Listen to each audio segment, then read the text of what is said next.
የመንን ጫት ያስጀመረቻት የኛዋ ኢትዮጵያ ናት። ነገሩ ለዲፕሎማሲያዊ ጥቅም ውሏል ነው የሚባለው። የ14ኛው ክፍለ ዘመን አጥኚ ሶሪያዊው ኢብን አልኡምሪ እንደጻፉት ለማምሉኩ ሱልጣን አልሙያድ ዳውድ ኢትዮጵያ የጫት ተክል በስጦታ መልክ ያቀረበችው በ14ኛው ክፍለ ዘመን ነበር። እንድናምናቸው የሚያስገድደን በኢትዮጵያ ዘመናዊ ዲፕሎማሲ ውስጥም ጫት ቁልፍ ሚና እንዳለው መታዘባችን ነው።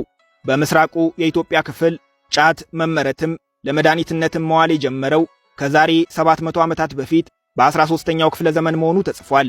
የኢትዮጵያ አጥኚዎችም ይህንን አያስተባብሉም።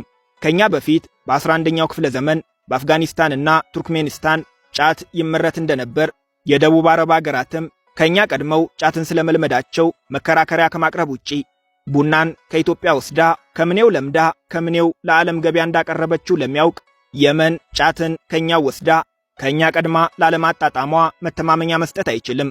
ዛሬ ላይ ከኢትዮጵያ እስከ ኬንያ፣ ከጅቡቲ እስከ ሶማሊያ፣ ከሞዛምቢክ እስከ ማዳጋስካር ጫት ያልደረሰበት የምስራቅ አፍሪካ ሀገር የለም። የሜዲትራኒያን ባህር የአትላንቲክንም ውቅያኖስ ተሻግሮ አውሮፓና ሰሜን አሜሪካ ከገባም ሰነባበተ። ዛሬ ላይ ከ20 ሚሊዮን በላይ የዓለም ሕዝብ በየቀኑ ጫት ይቅማል። የየመን ግን ይለያል። በብዙ አገራት ይቃማል።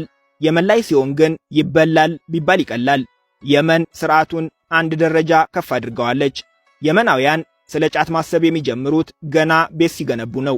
በሀገራችን ቤት ሲገነባ ሳሎን፣ መኝታ ቤት፣ ኪችን ወይም ባኞ ቤት እንደማይረሳው ሁሉ ማንም የመናዊ ቤት ሲገነባ አንድ ክፍል አይረሳም፣ መቃሚያ። የመቃሚያ ክፍሎች ራሳቸውን የቻሉ ሲሆኑ በአብዛኛው ከአንድ የመታጠቢያ ክፍል ጋር አብረው ይሰራሉ።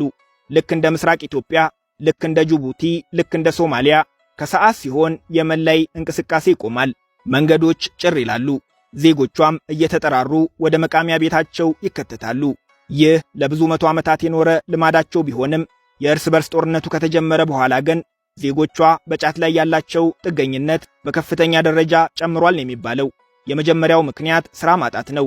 የመን ላይ ብቸኛው ገበያ የማያጣው ሥራ አንድም ጫት ማምረት ወይም ጫት መነገድ ነው። አብዛኞቹ ወጣቶቿ ደግሞ በጦርነቱ ምክንያት ሥራቸውን በማጣታቸው የመንግሥት ሠራተኞች ሳይቀሩ ሕይወትን ለማስቀጠል ሲሉ ወደ ጫት ንግድ ገብተዋል።